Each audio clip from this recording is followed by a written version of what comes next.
Hello everyone, welcome back. I want to talk to you guys about a training session that I did yesterday, and I actually already uploaded the video. I had a chance to review it a bunch of times, and day after assessment, I have a much better sense of some of the things that I did really well, some of the things I could have done better. I wanted to share that with you. So in this training session, what I did is I had the student, kind of become the instructor, in the sense that the student was going to tell me how to move through a shooting location and what targets to shoot at. Okay, so now this student was familiar with this location, so they had some general idea of the layout. Okay, although they weren't that familiar with it. So one of the things that I was really happy, and I wasn't even planning, I wasn't even doing it intentionally, it just worked out that way naturally, just because of my experiences while I was shooting. I was very conscious of where the student was before I was shooting. So basically I was doing a scan and assess before I shot. Okay, so normally when we think of scanning and assessing, we think of it as you're doing it after you shoot, to scan for additional threats. Okay, also to break tunnel vision. I've discussed that in other videos, but without even realizing it, in the post video analysis that I did, is I was instinctively using the scan and assess, same technique, same method of, same exact method, but I was using it to not so much see where the additional threats are, but to basically see where the friendlies were. Okay, so I was using the scan assess before I shot. So I don't think I've never heard that covered before. I've taken lots of gun training classes, and we talk about scan and assess after we shoot. I've never heard anybody talk about scanning and assessing before you shoot. And it just came naturally to me because I was with another person, right? And it wasn't like a two-dimensional range where we were standing on a flat line, we're shooting in one direction, where I knew where I was supposed to be, I knew where the targets were going to be, and I knew where the other person or the other people on the range were going to be. Okay, this is a 3D environment where I don't know where the targets are, I don't know what direction we're moving in, I don't know what targets we're shooting at. So in that type of environment, I needed to be aware of where the other person or other people are before I shoot. Okay, so that's the first thing I want you guys to look for in the video. Okay, so that I was very happy with myself. I wasn't planning to do it. It just again, I've done it before because I do this type of thing regularly, but I never really paid attention to myself, that I just naturally do a scan and assess before I shoot on the 3D range. Okay, so that's the first thing that I think is worth looking at. Okay, the second thing that I was doing intentionally, because I have my students do it as we're moving. Basically, I don't draw the gun from the holster until I'm ready to shoot. So when the student was telling me to go to this tree or go to that tree or go to the other tree, I moved to that tree. I did my scan assess to see where the friendlies were. We did a pointing verification. So the student pointed to me where they wanted me to go to and what target they wanted me to shoot at, right? And the reason why we did the pointing, because here's the thing: if I'm standing like this and you tell me to shoot the target to my right is that way. But if I'm standing like this, target to my right is that way. And as we're moving around on a 3D range, at different times we're going to be slightly differently oriented, so we're going to have a different sense of where left, right, front, and back is. Okay, so the best way to know what direction you want to be moving in or what you want to look at is to point at it. Okay, and normally when I train people, I point past their shoulder so they can see my finger. Again, the student in some cases wasn't doing that, but that's why I was kind of like turning around to see where they were pointing at. I needed to know where I needed to be moving or where I needed to be shooting. Okay, so that's one of the things that we forget, that we can communicate with people, we can turn around, we can look at them, our head, should be on a swivel. Basically, we should be looking 360 degrees. Okay, so these are one of the things that kind of become, that basically, I don't want to say obvious, but it's just a natural progression. Once you get onto a 3D range and you start working with other people, you're going to naturally become a lot more aware of what's behind you and communicating with the people behind you. Okay, so I was very happy with the way the communication developed. Him pointing targets, me verifying that, hey, that's the target you want me to look at, that's the target you want me to move to.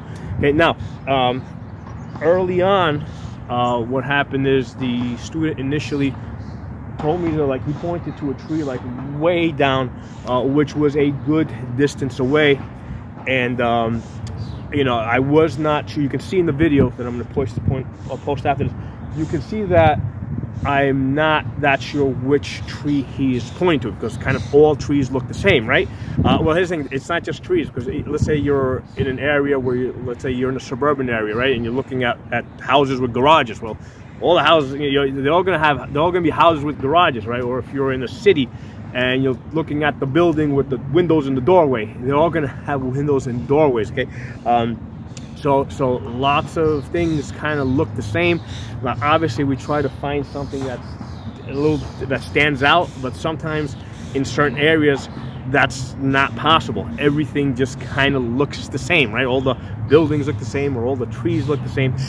So that's all the mailboxes look the same. So now one of the things that I was kind of not happy with myself watching with the video, at the point where the student was telling me, okay, go to that tree way down over there, okay, and I said to him, basically we're trying to figure out which tree it is, and I told the student that, hey, you know what, that's a long walk, I'm going to have to go tree to tree to gain some cover.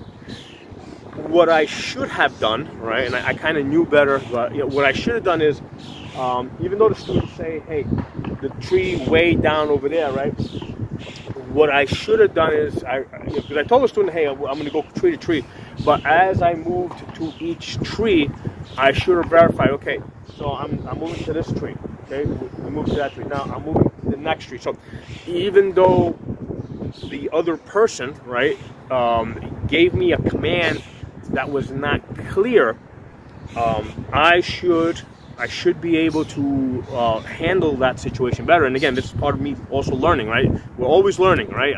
So what I should have done, what I will do next time is, they gave me a general command to go to a specific tree. I wasn't sure which tree that was. And the way I should have took charge of that situation is, I did say, hey, I'm going to go tree to tree.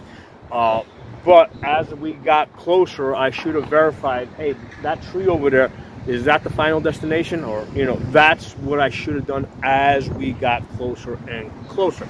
Okay, so that's one of the things that I was not, basically the room for improvement. Okay, I looked at that and I said, hey, I spent way too much time trying to figure out which tree he was talking about, when I already had a sense of what general direction he wanted to move in, right? So I should have been happy with the fact that I had a general direction to move in. Okay, I established that I was going to move tree to tree in that direction. I should not have spent as much time trying to figure out exactly which tree he was talking about from distance.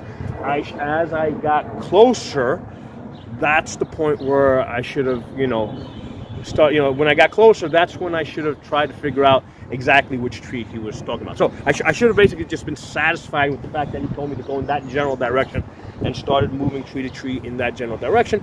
And when I got closer, then we should have, at that point, I should have figured out, I would have been able to communicate with him and figure out what tree he was at. So that was a very important learning thing for me, okay? Now, one of the things that I did do very well, and this is one of the things I'm very well practiced in, is at some point he told me to turn around and shoot at a target behind me, right?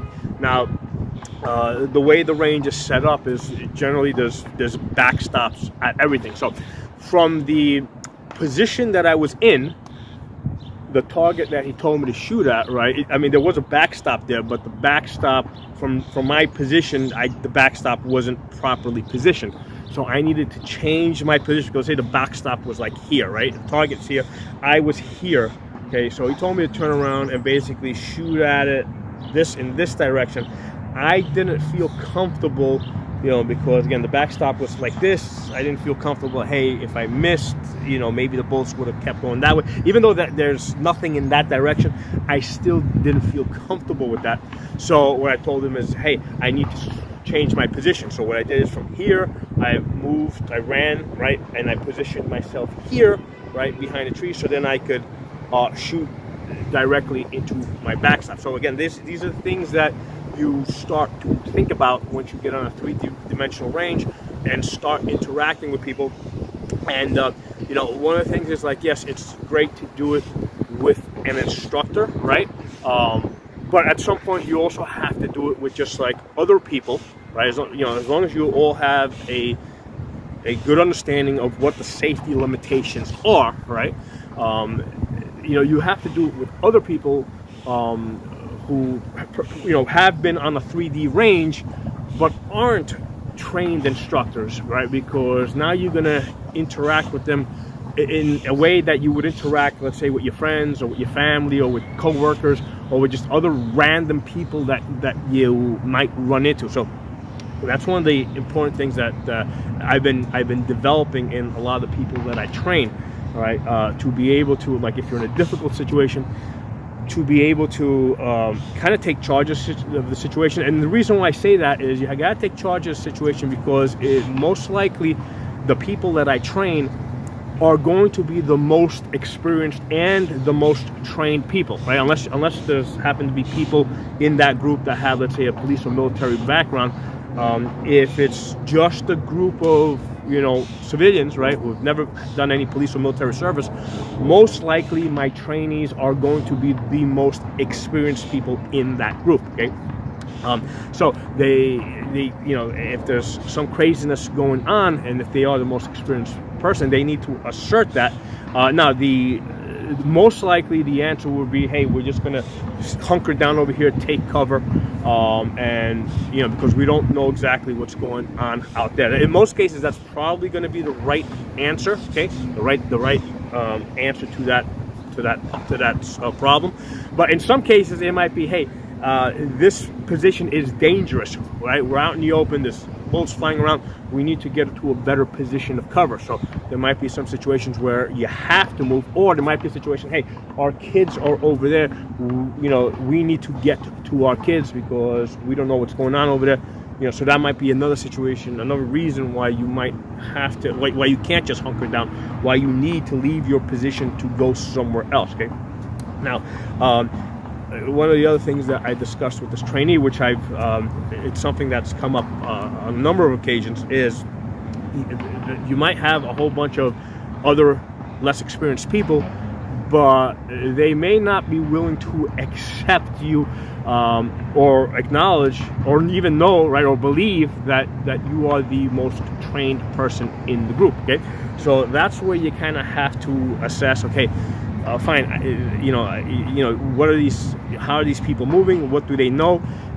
It's a good chance that you might quickly assess that if you're going to move, the safest place for you to be is in the back of the line, right? So because you don't want other people drawing guns and basically pointing them into your back as you're moving. Okay, so so that's just one of the things to be aware of, that if you can't gain control, if you're not able to assess that the other people are going to follow your instructions or work with you or believe in you, it's not just a question of protecting yourself from the threats, but you might also need to protect yourself from the incompetence of other people that might be around you. Okay, and that might mean, you know, staying behind cover or staying in the back of the line. Again, just things that we need to think about that become a lot more obvious and evident, you know, once you get on a three-dimensional range. So with that, I'm going to play the video, and I gave you a whole bunch of things to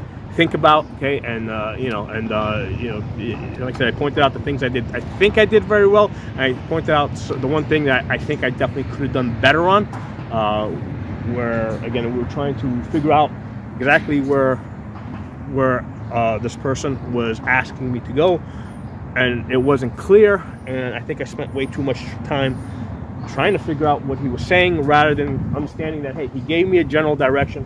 Let's move closer to that position, and then when we get down there, then we can figure out exactly where he wants me to go. So, enjoy the training video. I'll talk to you all soon.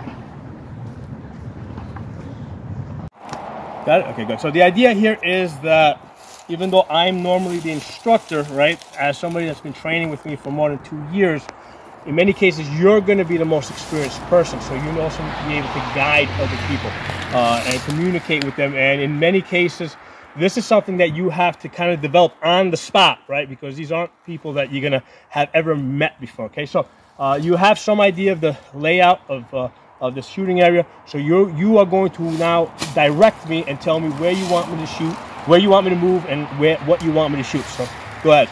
You're in charge. Get up to the tree over here. Which one? Right here on the right. Here? Yep. Keep going. No, one more. One more. Keep going. This tree. Which one? Yep, right there. Now get to the tree right over there. That big one right down there? No, to the right. This one right here? Right here. No, right here. Right there. This one here? Nope, right there. That one? That one, yeah. The big one over there. Yeah, but right. the first big one right here. That's a long walk, so I'm gonna have to go from tree to tree to get there. Yep. Okay. So I don't go in that direction.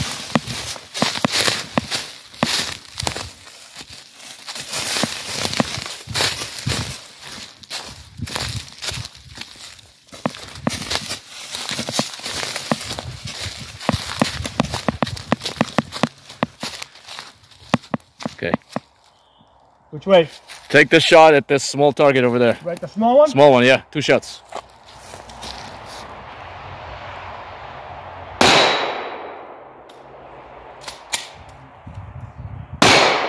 Okay, good.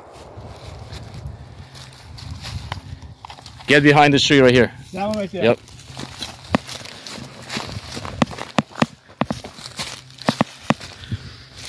Target on your left over there. 1 shot. 1 shot there. Get behind me.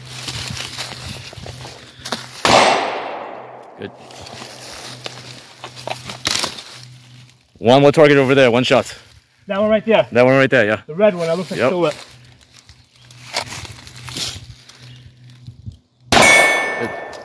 Get behind the cover. Which way? Get to the tree over there. That one right there? Yep, right there.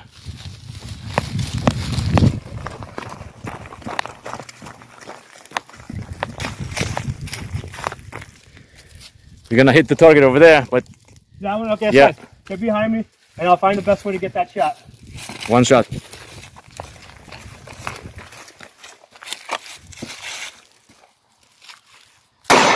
Good. I'm gonna do a tactical reload. Yeah. Okay, get clearance. Good. Get to the target over there when you shot. Move to that location. Move to that location, yeah.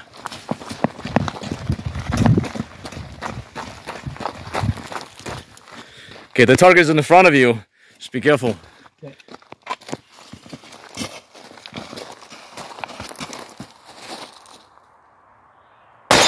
Good. 1 more shot. 1 more. Good. Keep moving. There'll be a target on your right. Be careful. Right in front of you. Keep moving.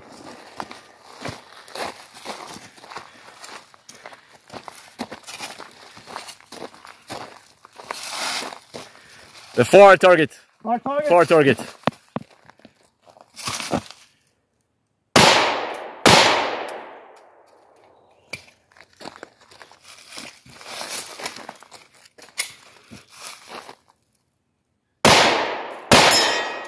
Good. There's threat coming behind us. Behind you. Get behind me. Keep going. You see the target all the way down there, the red target? All the way down. Over there. Right there. Yes, that's the one. That one, okay. Yeah. I have to change my position to get to that target. Let's do it. I'm going to reholster and I'm going to move.